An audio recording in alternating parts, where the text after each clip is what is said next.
కూటమి ప్రభుత్వ పాలనలో గుడివాడ ప్రజలు అభివృద్ధిని చూస్తున్నారు అన్న ఎమ్మెల్యే వెనిగండ్ల రాము. కూటమి ప్రభుత్వం 18 నెలల పాలనలో గుడివాడ ప్రజలు అభివృద్ధిని చూస్తున్నారని ఎమ్మెల్యే వెనిగండ్ల రాము పేర్కొన్నారు. ప్రాధాన్యత ప్రకారం ఒక్కొక్కటిగా సమస్యలను పరిష్కరిస్తున్నట్లు ఆయన వెల్లడించారు.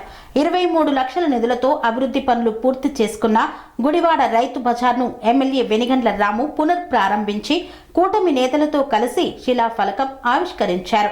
అనంతరం రైతు బజార్లోని దుకాణాల వద్దకు వెళ్లి రైతులతో ఎమ్మెల్యే రాము ముఖాముఖిగా మాట్లాడారు. సమస్యలు ఉంటే నేరుగా తన దృష్టికి తీసుకురావాలని సూచించిన ఎమ్మెల్యే రైతు బజార్లో శుభ్రతకు ప్రాధాన్యత ఇవ్వాలన్నారు. ఈ కార్యక్రమంలో భాగంగా జరిగిన సభలో పార్టీ నాయకులతో కలిసి ఎమ్మెల్యే రాము మాట్లాడారు. టీడీపీ ప్రభుత్వం ఎంతో ప్రతిష్టాత్మకంగా రైతు బజార్ వ్యవస్థను ప్రవేశపెట్టిందన్నారు. గత వైసీపీ ప్రభుత్వం సర్వ వ్యవస్థలతో పాటు రైతు బజార్లను కూడా నాశనం చేసిందన్నారు. గుడివాడ రైతు బజార్ అయితే మరీ దుర్భర స్థితిలోకి జారుకుందని, చిన్నపాటి వర్షానికి కూడా ఇక్కడ పరిస్థితులు అధ్వాన్నంగా ఉండేవన్నారు.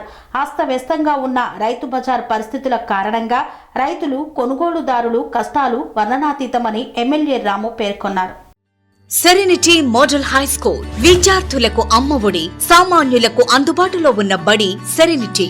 మేడ్చల్ జిల్లాలో మేటిగా నిలిచి సాటిలేని ఫలితాలను సాధిస్తున్న #1 స్కూల్ సెరెనిటీ. మా ప్రత్యేకతలు ప్రతి విద్యార్థి పట్ల వ్యక్తిగత శ్రద్ధ, activity based learning and digital classrooms, computer lab, 100% ఫలితాలు, sports and cultural activities, yoga, abacus మరియు Vedic maths education. Please visit Serenity Model High School, Nagaram. Admissions are in progress.